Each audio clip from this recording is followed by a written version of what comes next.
je vais l'en faire tomber, c'est permis.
Commandant Cousteau et Evelyne Leclerc de l'émission de Demain Soir, la première d'une série de 6. Cette émission qui a été tournée en Amazonie. Portrait réalisé par Patrick Blossier, Autour du mur. C'est un film qui avait été tourné au moment du tournage des films Le Mur. Bruno Mazur vous l'a dit tout à l'heure, Yilmaz Güney avait été primé à Cannes en 1982, la Palme d'Or, pour son... Qui sera diffusé intégralement. TF1 va vous montrer un document absolument exceptionnel. Il s'agit d'un documentaire tourné par un garçon qui s'appelle Patrick Blossier, un documentaire sur le tournage du dernier film de Güney. En fait, si une paix bien amère est venue sur le cœur de Güney maintenant, on peut se dire qu'il est terrible qu'un cinéaste comme ça ait disparu si jeune, à 47 ans. Après une vie si douloureuse et si violente. Il naît dans les confins du Kurdistan, une des régions les plus arriérées et les plus déchirées de Turquie, il y a donc 47 ans, et il parvient à devenir l'acteur le plus célèbre de Turquie. Une sorte de Belmondo, un cartouche, un redresseur de tort pour le cinéma commercial. Quel combat déjà pour quelqu'un qui vient de si loin que de devenir une grande star. Mais il n'est pas content de son statut de star, il veut devenir réalisateur. Il tourne une dizaine de films en Turquie, une dizaine de films que l'on n'a pas vus jusqu'à maintenant. Et là encore, il lui faut affronter les préjugés commerciaux du cinéma turc. Et puis en 1974, tout bascule. Dans une rixe de café qu'on ne sait jamais vraiment bien expliquer, il semble qu'il ait tué un juge. Il faut dire que la Turquie, à l'époque, est un pays extraordinairement violent, qui est en train de glisser dans la guerre civile, et que beaucoup de gens en Turquie sont armés. Güney était armé, il se retrouve avec un meurtre et 19 années de prison. Il passe une très longue partie de sa peine en refusant de s'échapper. Et là encore, il mène un combat incroyable, il parvient à continuer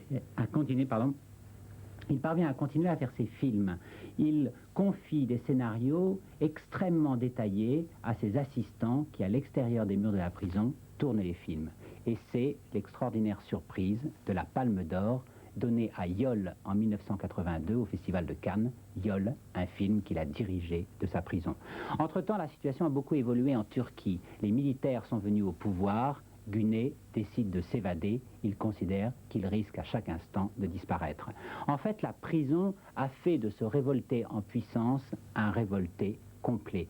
À partir de maintenant, il va adopter des positions politiques extrêmement radicales à l'encontre du régime turc.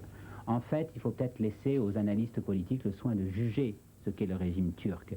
Ce qui est certain, c'est que Gunet, désormais, va manier une violence extrême dans ses films, une violence qui s'associe aussi avec une tendresse absolument extraordinaire. Le personnage de Gunet devient indéchiffrable. Et d'une certaine manière, le film que vous allez voir ce soir va permettre pour vous de cerner mieux la personnalité d'un des grands cinéastes d'aujourd'hui.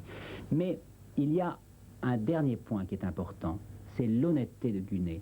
En effet, dans ce document, vous vous apercevrez à quel point Gunet pouvait être violent, pouvait être dur, dans ce film où il reconstituait les conditions de détention qu'il avait connues. Et vous apercevrez aussi qu'il n'a rien voulu couper à ce film qui le montre tel qu'il est. Le film lui-même est une réussite, une fantastique étude de mœurs dans un genre qui est très, très difficile à réaliser. En même temps, on s'aperçoit qu'on plonge dans les méandres d'une âme extraordinairement tourmentée. Que vous avez connu, Frédéric? Que je n'ai pas connu, car moi-même, pour ma part, je redoutais le personnage de Gunet. Je redoutais et son charme et sa violence. Mais son producteur, Marine Karmitz, qu'il a accueilli en France au moment où il a fui, où il s'est échappé de Turquie, son producteur, lui, le connaissait très bien et en a dit tout le bien qu'il méritait ce matin, par exemple, à la radio. Alors, bonne étoile, étoile, et puis surtout, ne manquez pas ce document exceptionnel. Après le journal à 23h30. À 23h30. Merci beaucoup Frédéric d'être venu nous parler longuement de Yilmaz Gunet. Et donc on regarde le numéro de rentrée, on va parler de Wim Wenders et de John Huston, je crois. Wim Wenders et John Huston. Moi qui est consacré à la Turquie, avec deux invités que je vous présenterai dans un instant, mais d'abord avec ce reportage de Marie-Dominique Torres et Frédéric Vassor qui est consacré à Yilmaz Gunet. C'est un hommage à ce très grand cinéaste turc d'origine kurde, reconnu et consacré dans le monde entier, mais dont il est interdit dans son pays d'évoquer même le nom. Gunet est mort en France en septembre dernier à 47 ans. Il s'était évadé de Turquie en 81 où il purgeait une peine de prison pour une histoire de meurtre où sa culpabilité, là encore, n'avait jamais été établie clairement.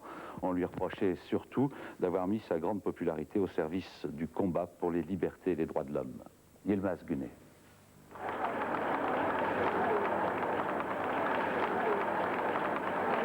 Enfin, Vittorio Gassman remet aux deux ex-aequo, Costa Gavras et Yilmaz Gunet, la palme d'or de ce festival de Cannes. En les associant, ces deux cinéastes ont salué le travail de ces deux auteurs en faveur des droits de l'homme.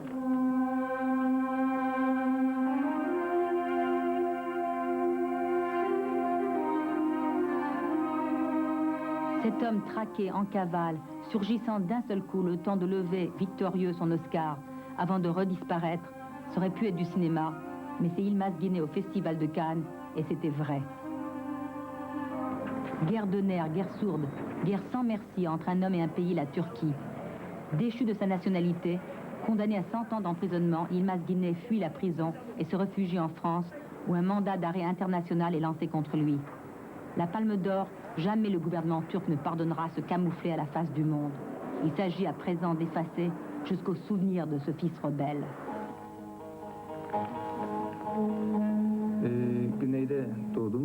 Je suis né dans le sud de la Turquie, je suis fils de paysan.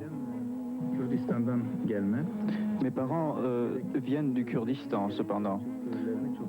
Et je connais très bien les paysans kurdes et les paysans turcs. Jusqu'à l'âge de 17-18 ans, ma vie essentiellement est passée entre eux. J'ai grandi avec leurs douleurs, avec leurs joies, avec leurs amours. Et en tant qu'artiste, leur situation m'a énormément marqué. Et c'est un devoir pour moi de parler d'eux.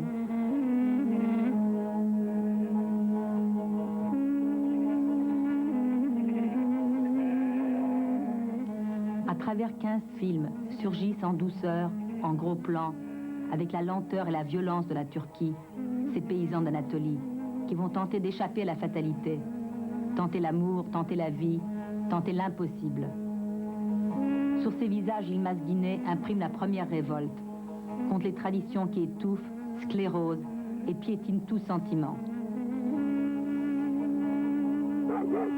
À la lisière de son village natal, ce berger, la réalité et la fiction se mêlent, jeu de miroir troublant, frère, peut-être cousin de Yilmaz Güney. Nous pénétrons au cœur de son monde.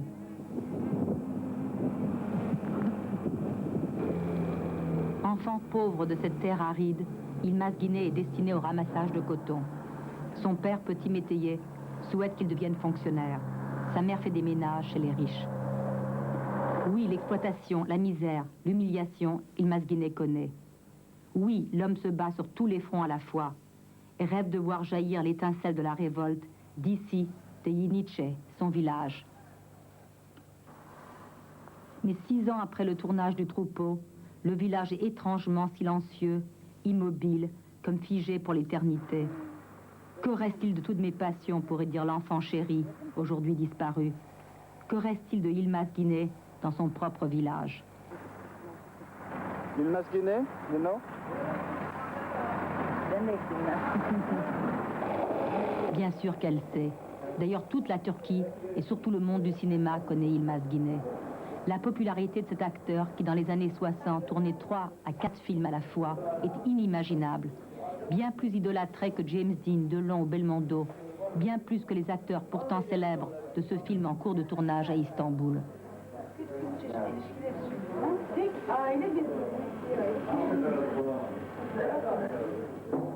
Plus de 100 films à son palmarès. Les gens bloquent sa voiture pour le voir, le toucher. Le peuple le surnomme le roi laid. C'est qu'Yilmaz Güney incarne des rôles très différents des acteurs bellâtres de l'époque. Paysans, chômeurs, cochers, ouvriers. Sans trop le savoir encore, l'acteur adulé a déjà un pied dans le grand rôle de sa vie, celui de révolutionnaire. 1970, Yilmaz Güney décide de jouer, mais aussi d'écrire et de réaliser ses propres films, 12 au total. L'acteur se transforme définitivement en militant. Militant des droits de l'homme, militant des droits de la femme, militant pour la justice sociale. Pourtant, en 1980, la prise de pouvoir par les militaires va rendre une situation déjà tendue franchement tragique. Les uniformes se voient partout. Les condamnations à mort se comptent par centaines, sans parler des assassinats politiques et de l'instauration de la torture systématique. Le règne de la terreur commence et la situation d'Yilmaz Güney empire. Le gouvernement interdit qu'on prononce même son nom. Ces cartes postales qui datent de l'époque du roi laid, vous ne les trouverez jamais en Turquie. 3 condamnations fermes pour Yilmaz Güney. Pendant 12 ans, il sera transféré d'une prison à l'autre, dont celle-ci à Istanbul, Selimiye. Pendant 12 ans, il travaillera, militera et réussira du fond de sa cellule à diriger 2 films, Le Troupeau et Yol, qui seront réalisés par d'autres sur ses indications.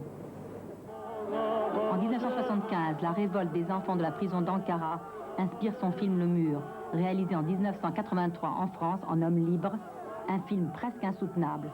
Yilmaz Güney répète, la réalité est bien pire.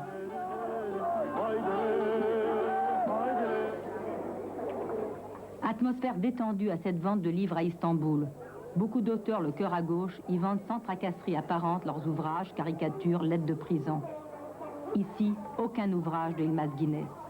Ses amis, ses connaissances, ses collègues de travail sont là. À la mention de son nom, tristesse et impuissance se dessinent sur les visages. Dans un coin, un ami d'enfance nous demandera de lui décrire, scène par scène, ses derniers films. Il n'en a vu aucun. Pourtant, Yilmaz Güney a publié 6 livres. Nous les avons filmés, tous en cachette.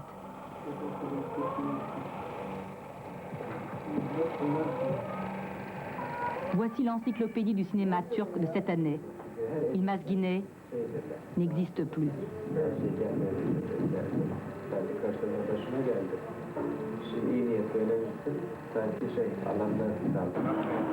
Deux hommes tranquilles dans Istanbul. Mahmoud a été le producteur d'Yilmaz Güney. Onat est un vieil ami. Les 2 hommes ont des procès en cours pour avoir seulement écrit sur Yilmaz au moment de sa mort. Un devoir d'amitié qui pourrait leur coûter 1 année d'enfermement. Si aujourd'hui il récidive, il risque alors 5 ans de prison pour propagande contre l'État. My name is Mahmut Ali Engeren. I am originally a broadcaster, and I have worked for the state radio and television since 1956, and I also taught at the State University in Turkey. And presently I work as a freelance reporter, writer and producer for private companies and newspapers. Je m'appelle Onat Kutlar, je suis écrivain et en même temps j'étais le directeur de la Cinémathèque turque pendant 12 ans. Donc cette institution est déjà fermée depuis 4 ans. J'ai écrit le scénario pour les films, dont le premier a été projeté en France avec le titre Kamen d'Istanbul. Maintenant, je travaille comme un écrivain privé. Écrivain privé traduisait plus de films, plus d'émissions à la télévision. Pour 2 articles publiés dans 7 revues. L'éditorialiste qui mesure parfaitement les risques encourus écrit « Il y a des choses qui doivent être dites, quelles qu'en soient les conséquences ». Dès le lendemain, la revue Vidéo-Cinéma n'existe plus.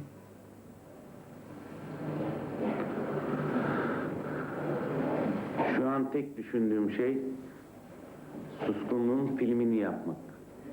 Ama nasıl yapacağımı bilmiyorum.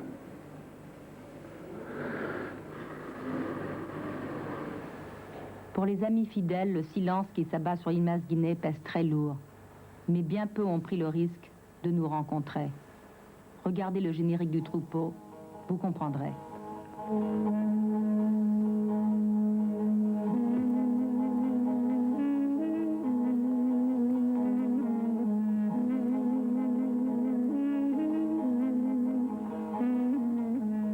Il a fallu une semaine de préparation pour organiser ce tournage dans un appartement d'Istanbul. Cette cassette de Yol est la seule qui circule ici. On se la projette entre amis sûrs, en petit comité. Résultat, bien peu de Turcs ont vu le film qui a valu à leur pays la première palme d'or au Festival de Cannes. Le réalisateur lui-même, Şerif Gören, affirme n'avoir jamais visionné son film. Réveille-toi, réveille-toi. Bien les paysans kurdes et les paysans turcs. Jusqu'à l'âge de 17-18 ans, ma vie essentiellement est passée entre eux. J'ai grandi avec leurs douleurs, avec leurs joies, avec leurs amours. Et en tant qu'artiste, c'est un devoir pour moi de parler d'eux. Un film de prison. Pourtant, ils étaient des centaines de travailleurs turcs venus d'Allemagne, d'Italie, de Suisse et des 4 coins de France pour rendre un dernier hommage à l'un des leurs. Pour dire adieu à cet artiste paysan génial qui n'avait eu de cesse de parler d'eux. Victorieux par le sort, avant de redisparaître, reculé du cinéma, était imaginé au Festival de Cannes, et c'était vrai. Bienvenue à Gersourde, dire sans merci entre un homme et un pays, la Turquie. Déchu de sa nationalité, condamné à 100 ans d'emprisonnement, imaginé fuit la prison et se réfugie en France, où un mandat d'arrêt international est lancé contre lui. La Palme d'Or, jamais le gouvernement turc ne pardonnera ce camouflet à la face du monde. Il s'agit à présent d'effacer jusqu'au souvenir de ce fils rebelle.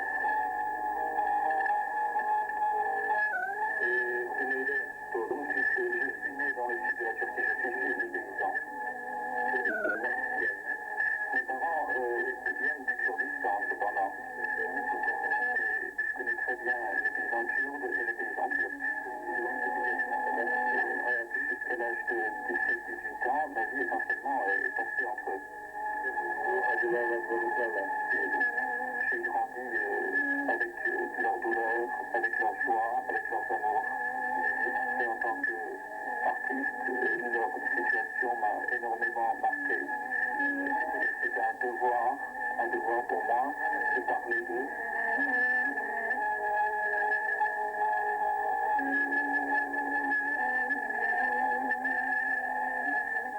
À travers 15 films, surgissent en douceur, en gros plan, avec la lenteur et la violence de la Turquie, ces paysans de l'Anatolie, qui vont tenter d'échapper à la fatalité.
privation, la misère, l'humiliation, Yılmaz Güney connaît. De voir jaillir l'étincelle de la révolte, d'ici, pays Nietzsche.